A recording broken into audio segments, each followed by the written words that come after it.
Hey besties, we're at a park right now, and I figured I should probably do my week 3 and week 4 update. It might be a little bit noisy. There's an airplane out there right now and bugs and stuff. But yeah, I thought it would be a good time to kind of update everyone and how things have gone for the last 2 weeks. I figure it's kind of easier doing these combined 2 weeks updates than 1 week, because I feel like it's just better that way. So I actually just sat down and I'm trying to be thoughtful in my check-ins, I guess, with my nurse educator. I was supposed to check in with her this past week, but then things just ended up getting really busy on the floor. I didn't really have a chance to, but it kind of worked out because I feel like I think I'm supposed to check in with her every other week, and I feel like so far, she'll ask me hey, do you have anything, to say, and I'm kind of no. But I feel like when I'm just put on the spot like that, it kind of is hard to come up with something. Sorry, the sun is really bright all of a sudden. But, so I guess I thought I would update you guys on what's happened over the last 2 weeks and then kind of share what I've written down. So, over the last 2 weeks, it's been really busy. On my floor in general, it's just been really busy. So far, here's the thing, guys. Right now on my floor, we are going through some staffing issues, as everywhere in nursing is going through staffing issues right now. And so in this coming week, it's going to be week 5 of orientation. In the 4 weeks I've been on the floor so far, I have been with 6 different preceptors. Now, that's a lot of preceptors. Usually I feel like, from what I hear, you're usually with 1 to 2 different preceptors for your entire orientation. And I'm not upset about it in terms of, I think it's nice to see how so many different people work. And I was even talking to the most recent preceptor I was with, and she was don't fully look at it as a negative, because you get to pick and choose what you like from how different people do things. And I completely agree with that.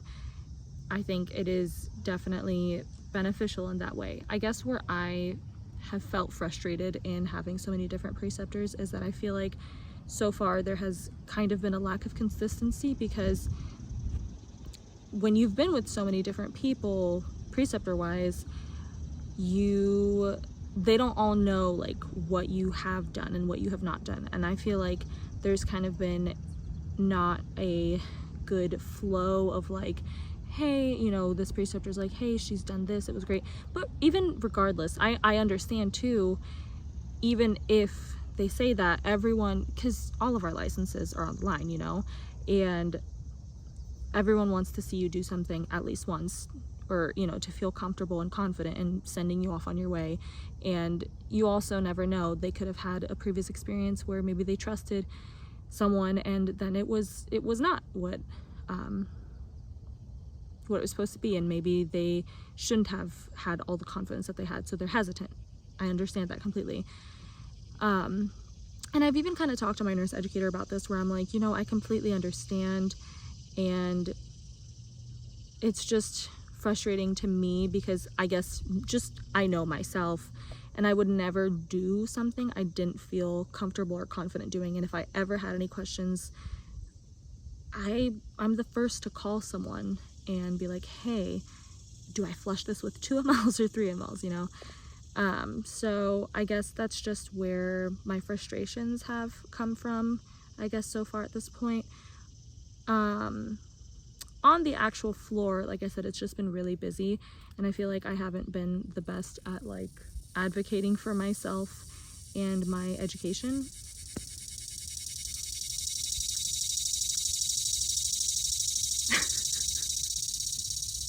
Gee, thanks, bud. Thanks, pal. Be done. I feel like I haven't been the best at like advocating for my own education and being like, hey, like, I don't know. I feel like we have just had a lot to do, and I do ask questions in the moment, like, hey, why are we doing this? Like, why that instead of this?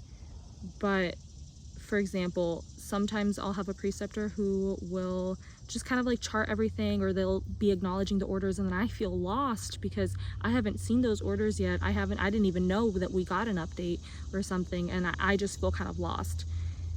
And so I feel like I definitely need to work on taking ownership of my patients. And so I guess I'll just like get into what I even wrote down in my little notebook for when I meet with my nurse educator. So, you know, start off on the positives. So I feel like my strengths are definitely like willingness to learn. I'm a fast learner, and I'm able to take constructive criticism and apply it well. What I wrote for my areas to improve / I need more support in are time management, and I feel like that's something that definitely comes with time, obviously. Advocating for myself more in my education, like I said. I just feel like I need to be like, hey, like, actually, can you not acknowledge all the orders on this patient? Or can I just, if I have any questions, I'll ask you, like, if this is okay to acknowledge or not to acknowledge, but I just feel kind of lost when you acknowledge everything, or when you are charting on them. That doesn't help me learn how I can time manage my charting, or how I can, because, you know, you only can learn how to do things when you do them, right? And so if you're charting for me all the time, then I'm never going to learn that time management of, oh, like, you know, just improving my in-time charting, whatever. Like I said, taking ownership of my patients, keeping up with orders and lab results and what they mean for that patient, and how we're going to reprioritize the care for not only that patient, but for all of the patients, because we constantly are throughout the day having to reprioritize everything. And, you know, improving at bedside report. I feel like I suck at giving reports still, and also receiving report. I feel like I tend to get kind of like overwhelmed, and so kind of like asking people to like kind of slow down, and spending more time reading patient notes. I feel like I haven't really, I'm obviously trying to learn the basics and of everything else, that I feel like that's kind of like an added thing where I haven't really figured out the time of like when to put that in there, because I feel like I'm just kind of like disoriented all the time, low-key. And yeah, creating like my workflow and, you know, charting. So for myself, for my like week 5 goals, this week it will be week 5, are, I feel like, mostly independently caring for 2 patients, maybe 3, depending on how like challenging the patients are. Starting to develop that flow I was mentioning. And I even kind of like wrote like a general outline for myself, like getting report, looking at the brain, prioritizing like 8 to 9 a.m. plans, because I feel like everything's always super busy as soon as you get there. Quickly assessing my patients while I'm like even in the room, and their lines, and you know, charting their like break-ins and their fall risks and stuff in the room while I'm like waiting for them to like take their pills or meds if they're like old enough, or, you know, then doing their Pew score and eyes and O's, and so just stuff like that. And then I put for myself like asking more why questions. Why are we doing this? And I feel like I try to, but just trying to like be more present, and not just being so task oriented, but actually, because one of my preceptors, she was like, you know, at the end of the day, you only get to orient once, and it's true. So I feel like I need to focus more on gaining as much knowledge as possible, and not just like being okay with, okay, we have to get stuff done, but being okay with stopping my preceptor and being like, hey, like, actually, can we take a second and be like, why are we doing this? Or like, why are we doing this instead of that?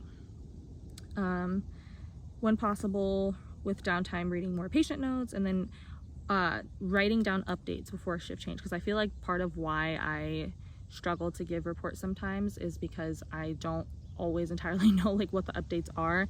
So just, you know, setting aside some time at the end of the shift, or whenever, if possible, to just kind of write down those updates for report. So I feel like that's kind of where I'm at right now.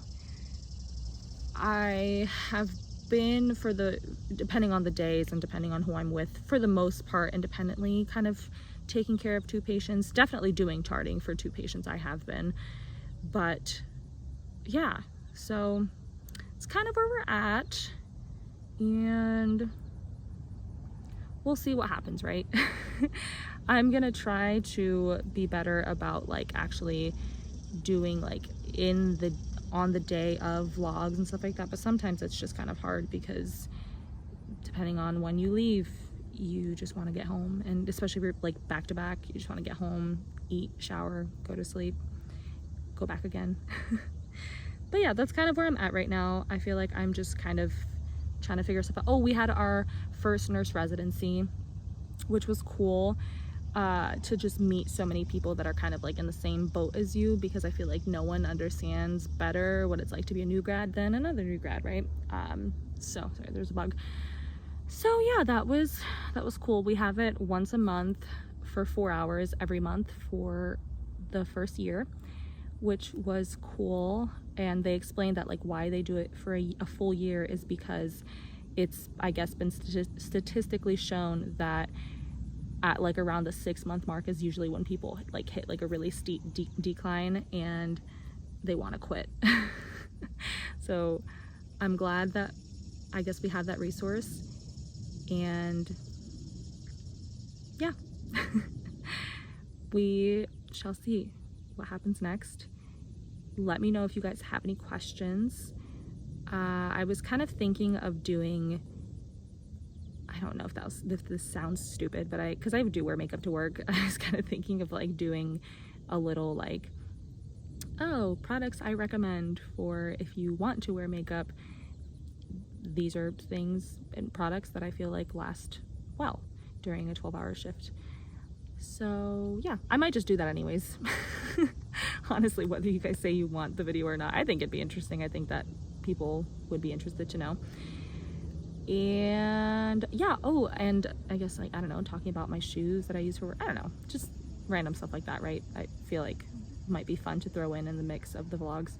So yeah, I will check back in with you guys in a couple more weeks and we'll see what happens. Hopefully I can meet some of these goals, and yeah. But in the meantime, I might, you know, I don't know, maybe make that video about like the makeup or whatever, so you guys will get a video in between the next vlog. But yeah, let me know if you guys have any questions or if you guys have anything that you want me to like talk about more. And yeah, I'll see you guys next time. Bye.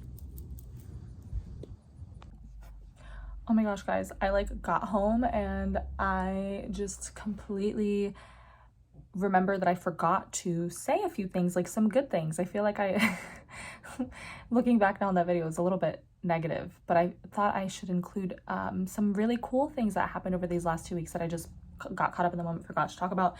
So as I've mentioned before, my floor, we get kiddos that they get liver and kidney transplants. And on, gosh, what was it? Friday, I think it was, of this past week, of week 4, we got to send off a kid who was gonna get his liver transplant, and it was so cool. And we, you know, got him like ready and like bathed him and whatnot, but it was just so cool just to be able to send them off, and transport got there and their whole family was so excited, and they were all like, oh my gosh, like when you wake up you're gonna have a new liver. And like I was like, like I was like kind of crying a little bit, because I was like, that is just so cool that I could even be part of that like little send-off moment. Like, oh my gosh, it was one of those moments where it was like, wow, like this is why we do it, this is why I'm a nurse, this is so cool. So yeah, that happened. That was really, really cool. And then what else? Gosh, you know, we get new onset diabetic patients, and it's just so cool because usually their admissions are relatively quick. Like they're usually there for like 2 or 3 days, and then they go home. And in those 2 to 3 days, they get a lot of education. We have diabetes nurse educators come by and talk to them and teach them everything, and then also we teach them and do like teach backs every time that we're in the rooms. And it's just so cool to get to watch these families go from, like, especially if I'm, oh, my phone's falling. Anyways, it's just so cool to get to watch these families that when they get there that first day, if they are like a new onset, go from not really knowing anything to by the time that they're getting discharged, they're like, yep, like we know stuff. And yeah, it's just really cool to kind of like get to be a part of that journey. And oh my gosh, what else? What else?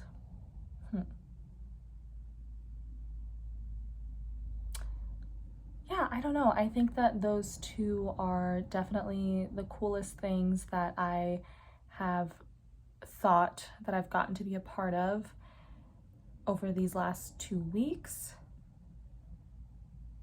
I'm trying to rack my brain, make sure I'm not missing anything. Yeah, I feel like the rest is kind of like not same old, but I feel like we've kind of talked about it before, because I mean, we get similar things, similar kinds of patients on our floor. So yeah, but I just thought I would mention those 2 moments because I thought that they were really cool and they really stood out to me, especially, you know, like I said, getting to be that last little like, okay, like good luck on your surgery. So yeah, cool.